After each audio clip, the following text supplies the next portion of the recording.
Some of these digital innovation is going to do the same thing for education is what I feel with a lot of private Australian company who's going to give gamified math to students. So we asked them, is there any training tutorial for the students? Best out of it. And I think... Okay, nice. Those of you who have not, you have a good reason to visit after this session. I am Deepthi Chumakurthy. I am Business Development Manager for Training and Certification AWS in India. And I have my colleague PP Singh here. Hi, thanks. Good morning. Hello. Wow, that's better. Okay. Good morning to all of you, and thank you for being here to attend our sessions. DP Singh, as Haja was.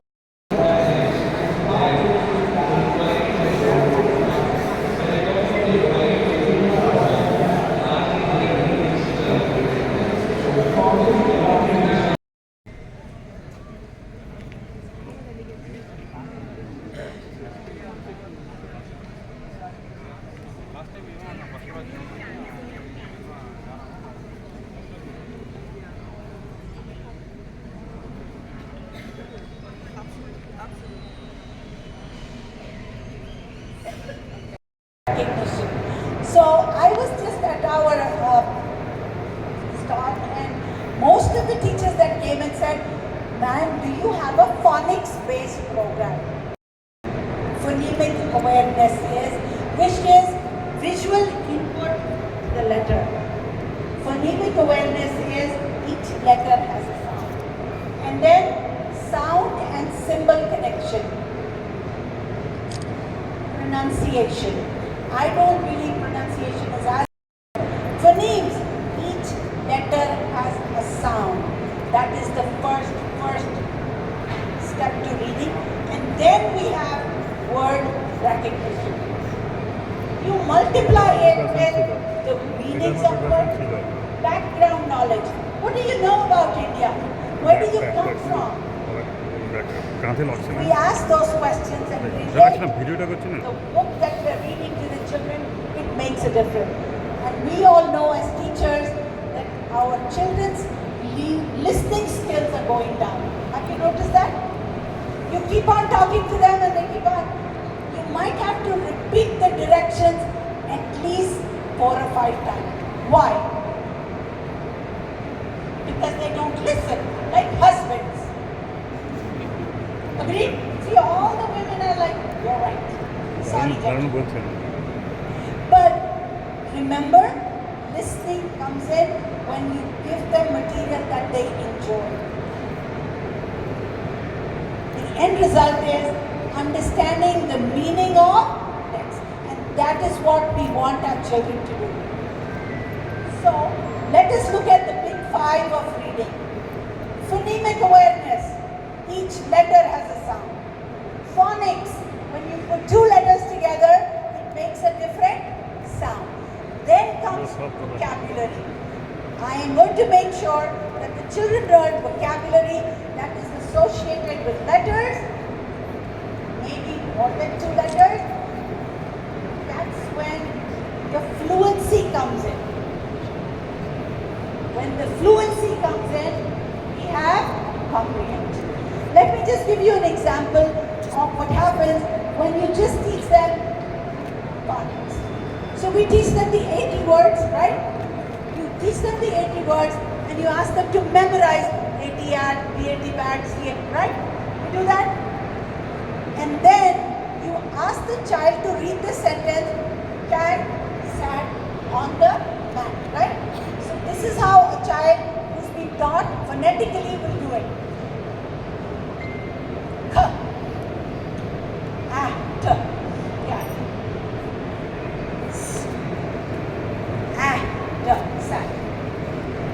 Doesn't know how to read on the, so the teacher goes on the man. The teacher goes, wow, and the child is like, I read the sentence. But you ask the question, who sat on the mat?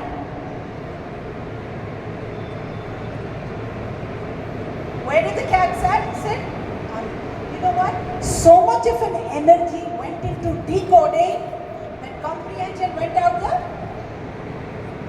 So phonic awareness and phonics has to be taught in context. Right? So, what are phonemes?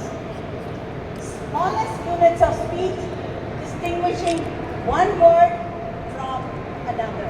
K, after that. B, after that. Remember, an example is the English phoneme K, which occurs in like K and K.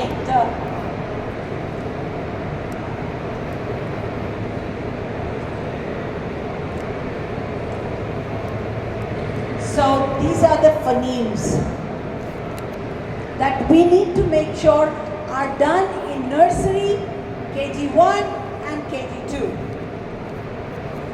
Then we go to phonics, which is the mapping of phonemes and graphemes, letters to the sounds. That is why it's important for us to read aloud, because that is when the children start looking at those squiggly letters and they say, oh, they make a sound because the teacher is reading. At that time, kids are not reading, they're not able to read, but they connect that those squiggly things have a sound. What is vocabulary? Very, very closely connected to understanding or comprehension. Comprehension is one of the most important things that we start in kindergarten. And read. So look at what we're doing. Why aren't we making sure that we have an effective reading program? Remember, vocabulary should be taught directly and indirectly. Directly is when you are reading to them, you're pointing out the words, you're making them write sentences. Indirectly is when you have a word wall in the classroom.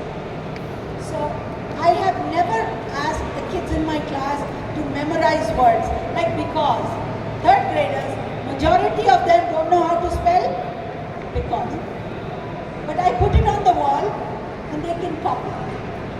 They copy it once, they copy it twice, they copy it third time, fourth time they are able to do it on their. There is no need to memorize. Remember, reading, repetition and multiple exposures. The more you read to them, the better it is. Rich context. Every school has a good library. Check out this book. Short and sweet, funny, something that will relate to the child's life and read it.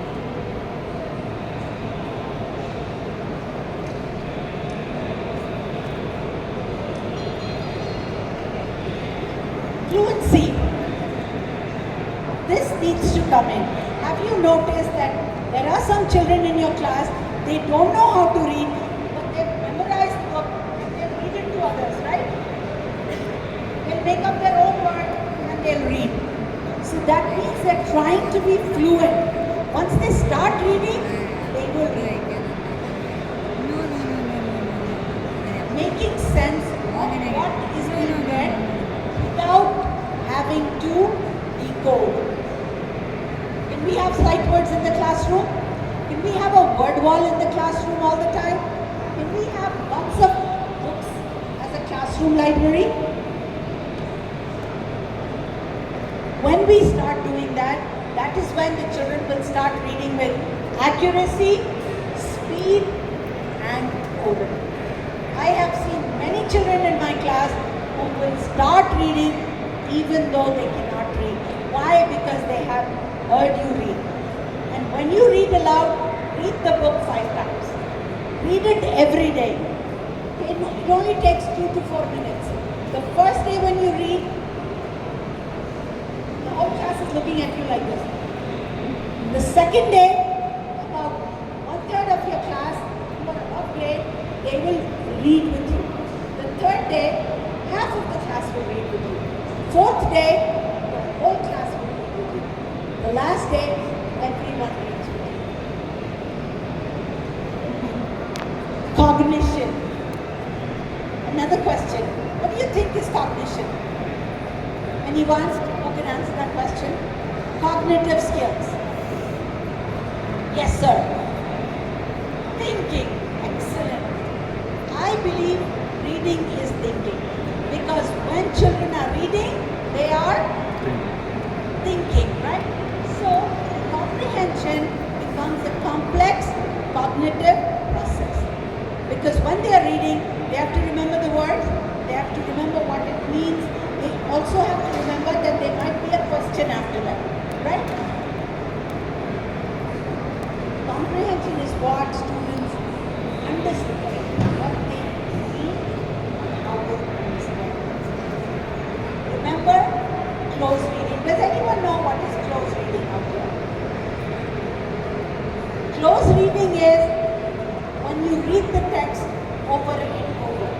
So my suggestion to you all as teachers is, read the story to the children, let them read it individually, let them read it in pairs, let them read it in, we've read it 4 or 5 times.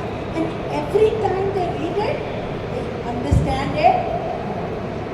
Add an activity as you go with the close reading. When you read it, it's for enjoyment. When the child reads it to himself or herself, they start answering questions in their mind. When they read it as a pair, they ask questions to each other. When they read it in a group, it becomes a discussion, and that helps with speaking. As a teacher, we need to bring in a lot of techniques. What are they? Character, plot, mood, theme. Why did the author write this? Did the author write this to inform us, to persuade us, or to entertain us? We have to understand the author's purpose. Compare and contrast the two characters. Cause and effect. We do that. The more we bring in comprehension strategies into our reading lesson, children will enjoy it. And include answering questions. But I also want to add this, why can't the children ask questions? If they don't understand, why can't they ask questions? As a teacher, I ask questions.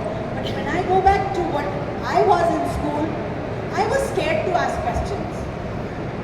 I did not want to ask questions because I was afraid that the teacher might get upset. Let the children clarify their doubts. Let them talk to you. Let them ask questions. I think it's very important for us to let the children ask. And some of us have big classes. We have 30, 45 kids in a class, right? So we can ask them to write the questions that they want to ask. Retelling the story is also an important comprehension strategy. So, what is close reading? It is purposefully reading the text several times. And every time the child reads it, he understands it more. So, what are the fundamental skills that a child develops when he comprehends text? What is it? Let's look at the first one. Meaning, vocabulary. Vocabulary they knew, and new vocabulary that they are going to learn. Understand how the passage is organized. First, second, then, later, in the end. Ability to draw inferences. They look at the picture and they come up with their own. How? Let's look at this story that's about a bear, a polar bear, and polar bear standing on snow, right? So the child goes, I haven't seen a white bear. I've seen a brown bear and a black bear. Oh, where does the white bear live? Oh, I see snow. That means the bear must be living in a very cold place. And if you read the teacher's manual, you might be knowing that the origin of the text is from the Arctic. What is the main thought? Sometimes you might have more than one. Ability to ask and answer questions. Ability to recognize the tone, the situational mood. Literary devices. What are literary devices? simile, metaphor. And these are kind of hard ones. So in my class, what I did was, I was teaching them similes. So I said, as black as the night, as blue as the, so then I said, as soft as the, so one of the kids got up and said, as soft as my baby brother's bottoms. So, when you let them relate it to something that is within their life, they understand it. So the literary devices, you have to relate it. Like it's training cats and dogs. Children are like, it was a training cats and dogs. It's figurative speech. Trains ability. Understand the situational mood. Angry, happy, sad, frustrated. Finally, why did the author write this? To inform us, to persuade us, or to entertain? This kind of reading needs to be done in a very explicit manner, no implicit. But here, we need to model what you are teaching all the time. Remember, correct them right then and there, because then they remember. Skills need to be practiced for mastery and sight word reading. Systematic phonemic awareness, phonics, vocabulary, fluency, comprehension. Sequential, again, should be taught in order.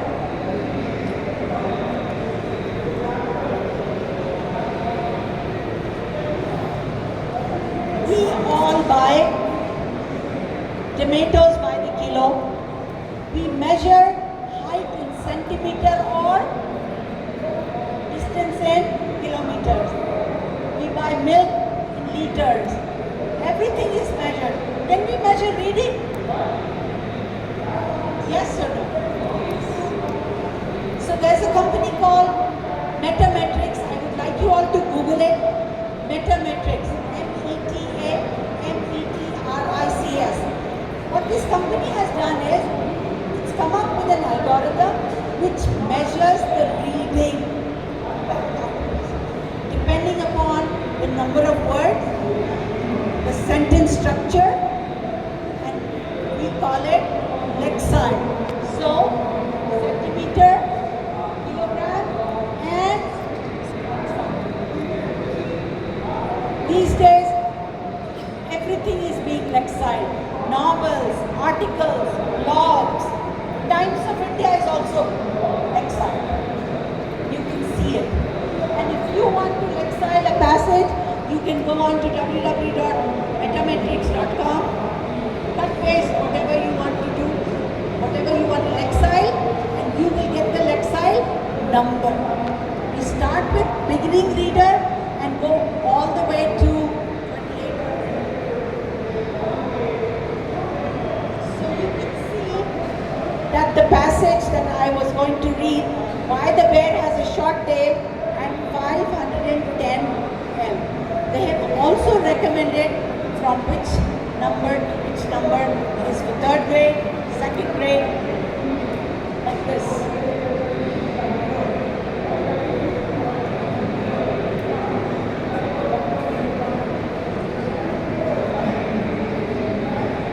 And this will come as a guided reading. And remember, start your children with something that they like, something that is easy, so they can read more.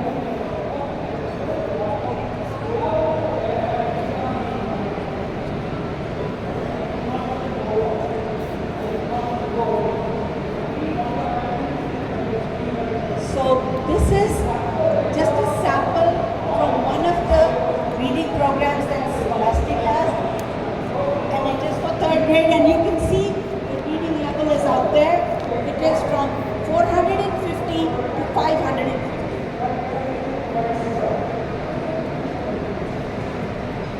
The teachers need to make sure that the reading program goes on the right way. Let us start with a read aloud. The teacher has to make sure that she understands or he understands go about it. The children ask a question, they should be ready to give an answer.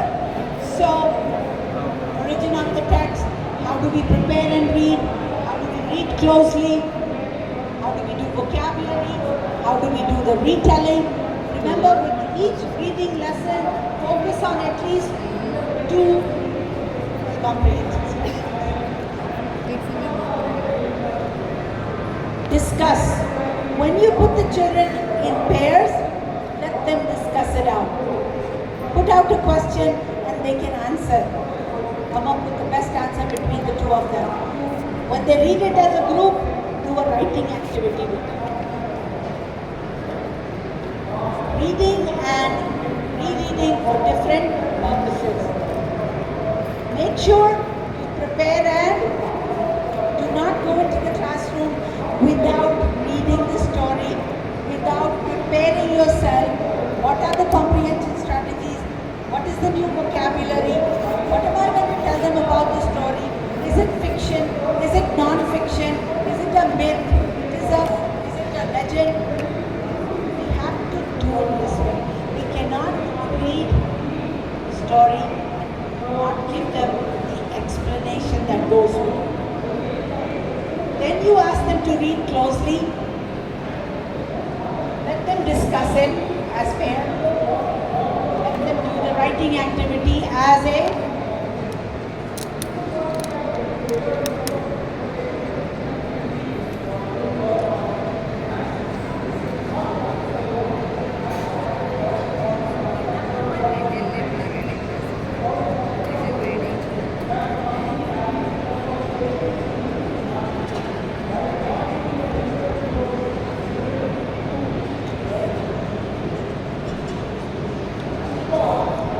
remember when I said explicit instruction, it's not an either or. It's a necessity. It's a when are we doing it and how we are doing it. So remember, student characteristics. Do they have any knowledge of what we're going to read? Is there a history of struggle? When I go into my classroom, I see a lot of children who are struggling to read. So can we make sure that it is explicit, systematic and sequential?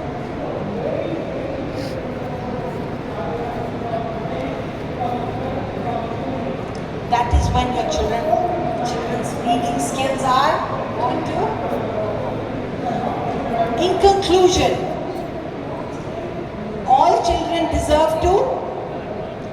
We cannot have a child going out from 3rd grade not being a fluent reader.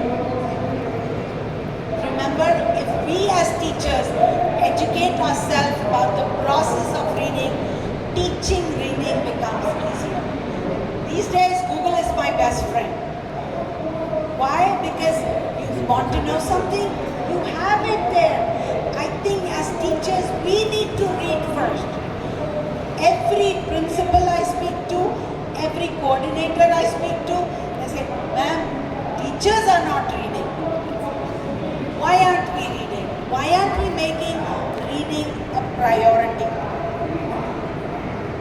What and how we teach really matters. Bringing in an effective reading program besides the text is important. That reading program is without an assessment. It is formative assessment which is going on between the child and the teacher, and you can fix it. We're not doing summative assessment. We're not doing a report card. This is just, if you give us 2 periods per week, it will make a difference. But we need to bring in an effective reading program. Look for a program that gives you professional development.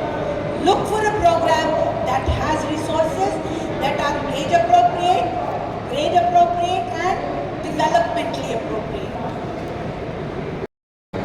I don't know if you've noticed, but I have noticed in a lot of schools that in middle school, a lot of children are going in for testing. What kind of testing? Oh, the child might have dyslexia. No, we did not teach them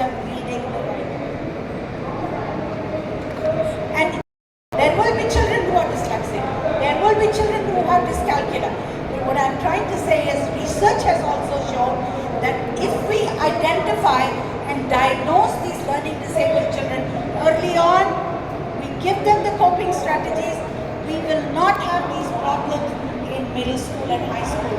Talk to any middle school and high school teacher. The first thing she will say is, ma'am, they don't know how to read.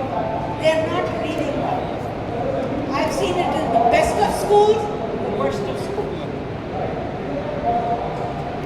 Structures to implement, let us do collaborative problem solving.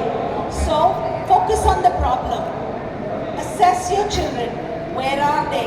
And start from there. Do not start at like, okay, my child is in second grade, I'm going to bring in second grade text.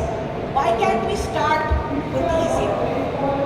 Because when a child feels accomplished, they want to do. Why is the problem happening? Is it because we don't have a pre-reading program? Is it because we don't have resources? Is it because we don't have good reading material? Is it because we don't have a good reading teacher? What should we do about it? Can we bring in a program? Do some research. Look for a program that fits your school, that fits your classroom. Then, remember, always go in for this. Did it work? Keep on assessing your children without them. Then we will come back to again, what is the problem? And we will go to the next. As teachers, it's my sincere suggestion that we need to build our knowledge first. Isn't it important? How does reading take place in the classroom? What are the steps to reading? How do I teach a second grader? How do I teach a third grader?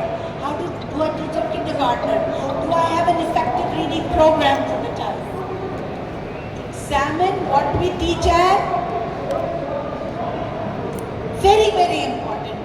And teachers, as of now, when we look at what our NEP is telling us, foundational reading. Focus on.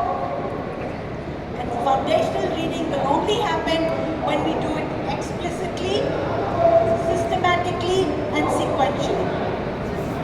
Explore our systems of supporting. Do we have a program? Do we have a library? Do we have reading contests going on in the classroom? Do we have a lot of storytelling going on in the classroom? Are our children aware of those programs? The best part is we forget the parents. And parents do not read. Forget about teachers. First step, look for a specialized reading program which is age appropriate, grade appropriate, and developmentally appropriate. So what are the components of an effective reading program? Look for good student reading resources. Make sure that you have a supportive teacher professional development program and detailed teacher program and follow-up assessment. Bring in lots of fiction and non-fiction. Detailed lesson plans with explanations as to why we're doing it. Bring in lots of activity worksheets. We cannot give them worksheets without teaching them the concept. Teach and then assess. What are the benefits of an effective reading program? Have short passages. A passage that is only going to require 20 to 30 minutes of reading. The follow-up activities, empowers the child to read between. Like, I haven't seen a polar bear. White bear, where does the bear live? Short passage or story is class and age appropriate. Remember, little children like lots of colorful with topics of height. Let us bring in topics that they like, they want to read. close reading. Teachers, for me, close reading has really helped. It has helped my children to comprehend. It has helped my children to go to the next level of reading.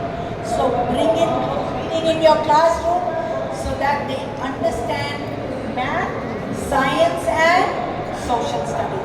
Because reading is connected to all the other academic subjects. Good balance between fiction and non-fiction. Short passages because they finish up faster. That bring in comprehension and higher order skills.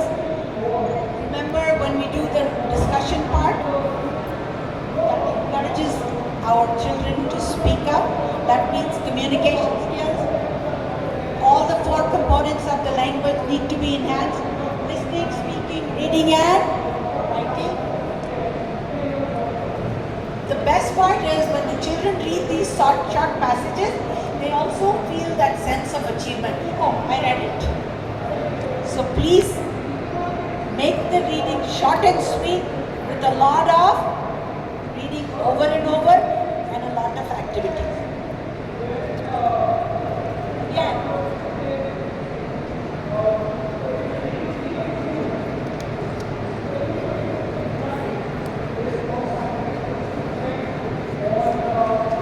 So when you read the first reading, the second reading, how does it help?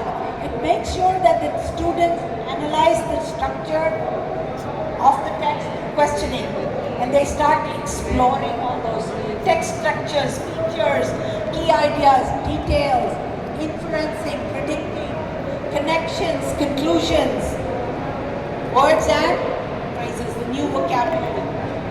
The third reading, discuss, and the fourth reading is in the end, the writing part, where the students are actively responding what they have read using higher order skills, talking to each other, and do the writing. So total alignment with the NEP. What does NEP tell us? I told you before, by 3rd grade, our constitution also says that children should be fluent readers by 3rd grade. We need to make sure that the students are developing the basic understanding of what they're reading and the competencies that are related to numeracy and its related. Because remember, literacy and numeracy are related. If you want your children to do word problems, this is what needs to be done. Always bring in their outside school experiences so that the foundational literacy and numeracy happens in your class in a better way. So, as part of Scholastic, we believe in reading and we have unique reading and writing resource all the way from kindergarten to 8th grade so that the children develop deep reading skills, deep comprehension skills. A program called Short Reads, I would really suggest that all of you go and look at it so that you can be aware of what is available out there. All the texts are short and powerful and they provide a balanced approach to reading.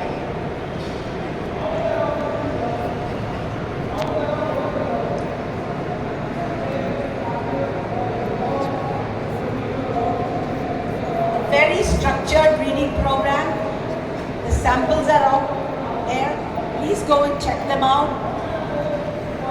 Remember, if you give them 1 to 2 periods per week for this effective reading program, you will see a marked improvement in the comprehension skills.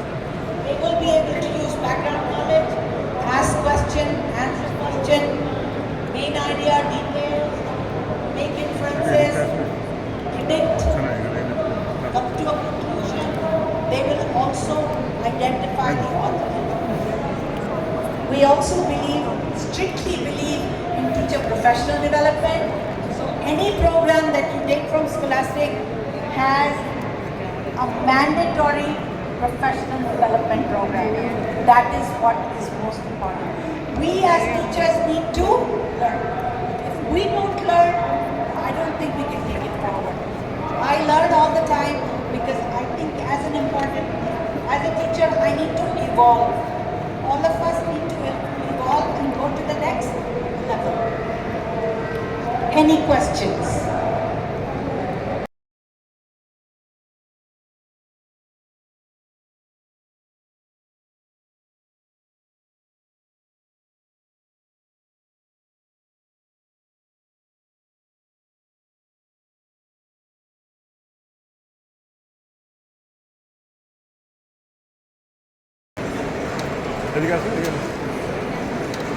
Thank you.